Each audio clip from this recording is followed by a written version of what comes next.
आज supreme court से PTI के लोगों को मिलने वाले ताज़ा तरीन रिलीफ के बाद बहुत सारे लोग ये सवाल पूछ रहे हैं कि इमरान खान के कागजात नामजदगी मुस्तरद होने के खिलाफ दरखास्त क्यों दायर नहीं हुई, उनकी दरखास्त कब दायर होगी और वो इलेक्शन कैसे लड़ सकते हैं। तो इसमें जो कन्फ्यूजन है या करंट स्टेटस क्या है वो अभी आपको बताता हूँ।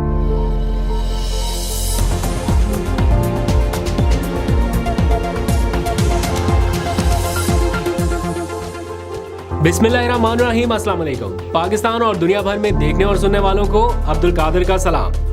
आज का अदालती महाज भी तहरीक इंसाफ के नाम रहा और ग्राउंड पर भी पीटीआई आउट ऑफ कंट्रोल नजर आई। मतलब दीर से मालाकंड और फिर लाहौर से पेशावर तक सड़कों पर हर तरफ खान का सुनामी रहा।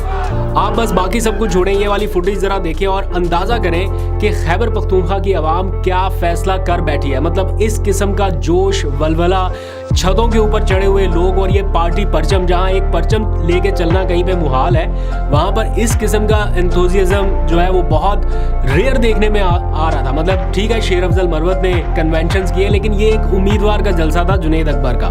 और यहाँ पर क्या माहौल था और लोग किस तरह से चार्ज हैं, तो ये वन साइडेड स्टोरी एक तरह से नजर आ रही है खैबर पख्तूनख्वा में। ये यहाँ पे कोई कंपैरिजन नजर नहीं आ रहा कि कोई दूसरी पार्टी इसके करीब तर भी है। बाकी सारी सियासी जमातें आपस में भी मिल जाएं, इत्तेहाद भी कर लें, तब भी ये वाला सीन जो है इसको बीट करना मुश्किल होगा।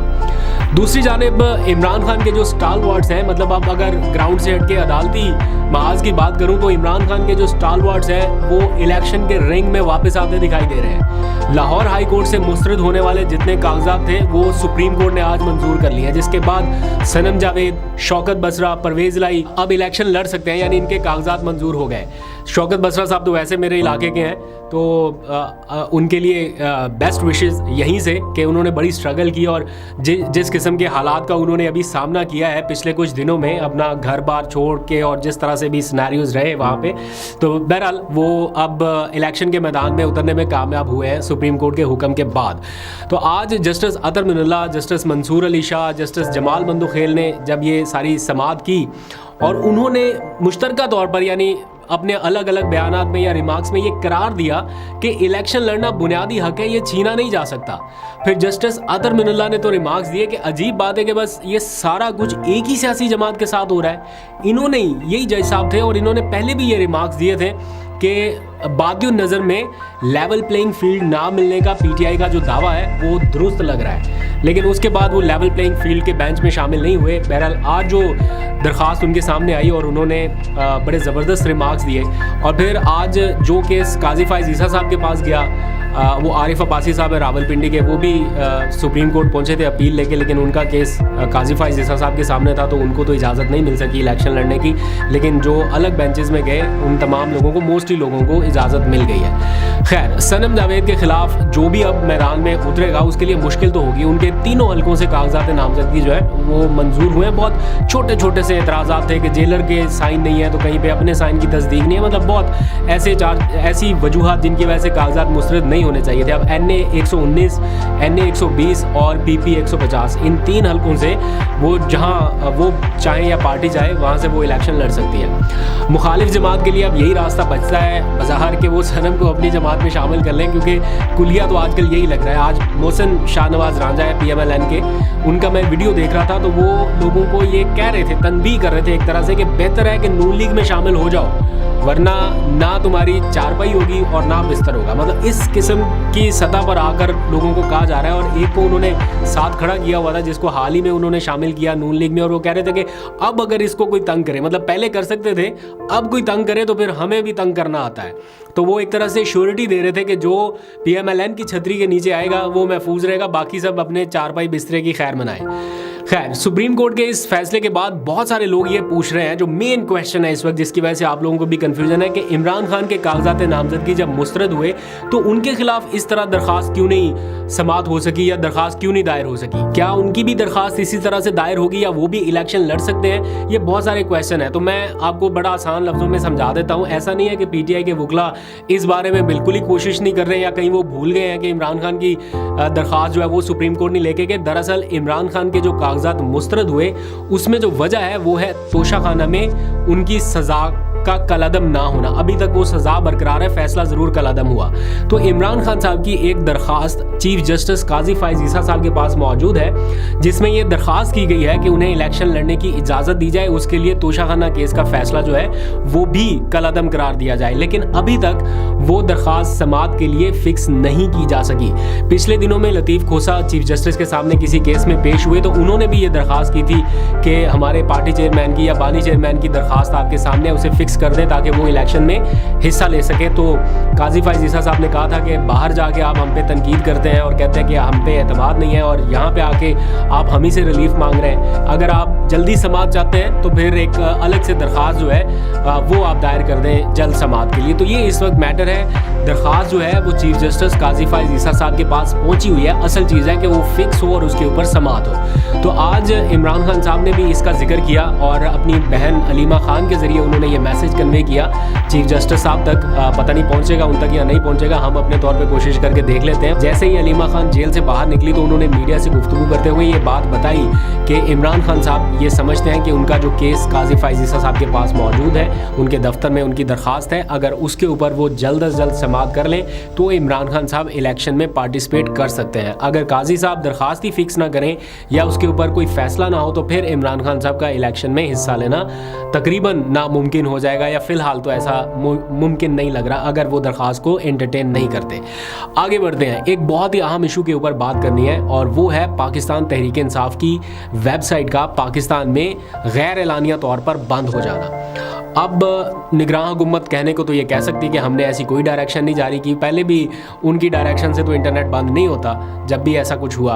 तो अभी तहरीक इंसाफ ने अपने इंतखाबी निशान उम्मीदवारों तक पहुंचाने के लिए वेबसाइट का इस्तेमाल किया, वहाँ पर सारे निशानात अपलोड किए और फिर एक बैकअप वेबसाइट भी बनाई candidates.com, pticandidates.com। अब हैरानकुन तौर पर जो PTI की insaf.pk है वो भी पाकिस्तान में ऑपरेट नहीं हो पा रही, यानी बंद कर दी गई है, ब्लॉक कर दी गई है। और इसी के साथ साथ जो उनका बैकअप प्लान था यानी pticandidates.com वो भी इस वक्त ऑपरेट नहीं हो रही या बंद हो चुकी है, पाकिस्तान से नहीं खुलती।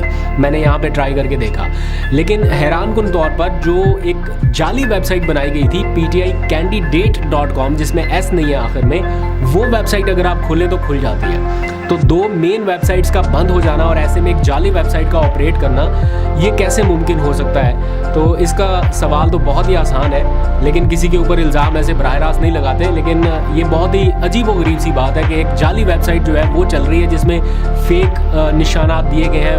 मतलब स्टार्टिंग में कुछ निशानात ठीक आते हैं, फिर जैसे जैसे आप आगे बढ़ते जाते हैं तो सारे निशानात जो है वो गड़बड़ हो जाते हैं। तो ये वोटर्स को कन्फ्यूज़ करने के लिए एक हथकंडा है जिसे अपनाया गया है।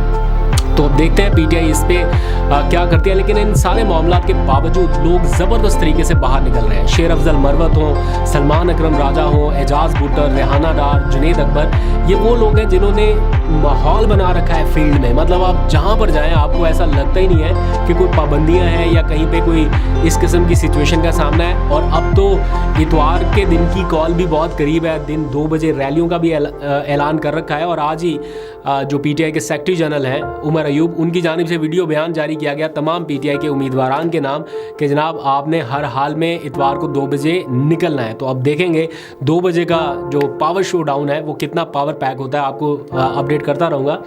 लेकिन एक और इस सारे मामले में अजीब बात यह है कि PTI ने जिन उम्मीदवारों के ऊपर भरोसा किया इस मुश्किल टाइम में, अब उनमें से वक्त से पहले कुछ लोग धोखा देना भी शुरू हो गए हैं, जिसकी ताज़ा एग्जांपल आज सामने आई। सेनेटर सैफुल्ला अब्रो जो PTI के तरफ से सेनेटर बने, फिर उनको टिकट दिया गया जहां से बिलावल इलेक्शन लड़ रहे हैं सिंध से, तो वो आज बिलावल के हक में दस्तबरदार हो गए। यानी वो जो टिकट PTI ने उनको दिया था वो उन्होंने एक तरह से वापस कर दिया या उससे दस्तबरदार हो गए और बिलावल की हिमायत का उन्होंने ऐलान कर दिया। तो PTI को एतमाद में नहीं लिया, किसी को एतमाद में नहीं लिया और अचानक से ये उनका खुद साख्ता फैसला था। आज बहरहाल PTI ने उनको नोटिस तो जारी कर दिया है, शोकाज नोटिस, और 3 दिन का वक्त दिया है। लेकिन ये शोकाज नोटिस कोई वैल्यू नहीं रखता, बिकॉज अगर उन्हें पार्टी से निकाल भी देंगे तो वो इससे किसी बड़ी कमिटमेंट पर ही दस्तबरदार हुए हैं। जारी बात है वो पीपल्स पार्टी ज्वाइन कर लेंगे या वॉट एवर, कोई भी वो डिसीजन कर सकते हैं।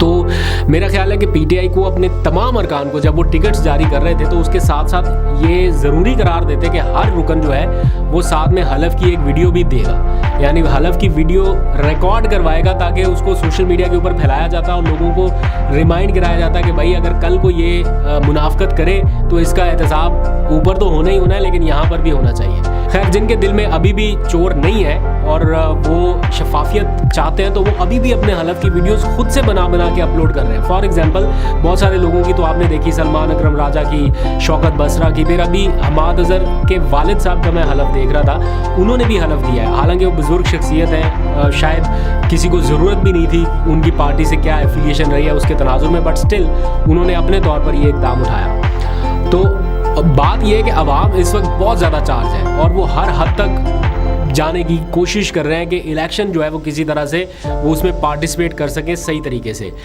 अब जो मामला है वो मसाजिद तक भी पहुंच चुका है और नौबत जो है आज जिस तरह की हमने देखी, बदकिस्मती से ये नहीं होना चाहिए, लेकिन आज एक वाक़या हुआ जब नमाज जुमा के दौरान इमाम हज़रत साहब उन्होंने कोई सियासी गुफ्तगू की इमरान खान के ख़िलाफ़। तो जो वहाँ पे वोटर सपोर्टर है खैबर पख्तूनख्वा, तो आपको पता है 90% से ज़्यादा वहाँ पे पीटीआई है, तो उन्होंने एतराज़ किया और थोड़ा माहौल तल्ख़ कलामी जैसा नज़र आया। ये मसाजिद में नहीं होना चाहिए।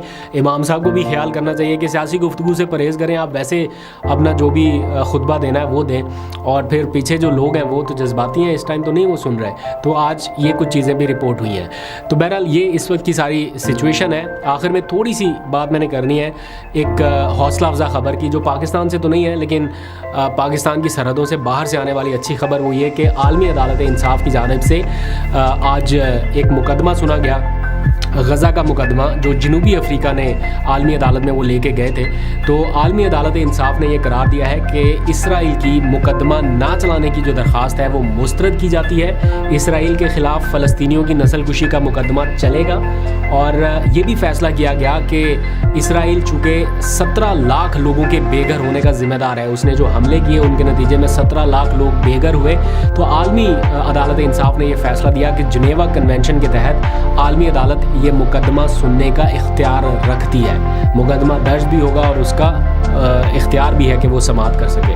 तो ये एक इनिशियल कामयाबी है जनूबी अफ्रीका के लिए और तमाम मुस्लिम उम्मा के लिए। जनूबी अफ्रीका ने ये स्टेप लिया, शायद और बहुत सारे मुस्लिम ममालिक थे वो ले सकते थे। बहरहाल जिसने भी लिया हम उसे अप्रिशिएट करते हैं और दुआ करते हैं कि फ़लस्तीनियों के मुसलमानों पर अल्लाह ताला अपना रहम करम और फजल फरमाए, और साथ ही मुल्क पाकिस्तान के लिए भी दुआ कि अल्लाह ताला यहाँ के हालात में भी इतनी बेहतरी लाए कि आप सब लोग और हम सब इत्मीनान के साथ और बड़ी खुशी के साथ, बड़े फ़ख्र के साथ इस सरज़मीने पाकिस्तान में रह सकें। अभी तक के लिए इतना ही। अपना बहुत सा ख्याल रखिए। अल्लाह हाफ़िज़।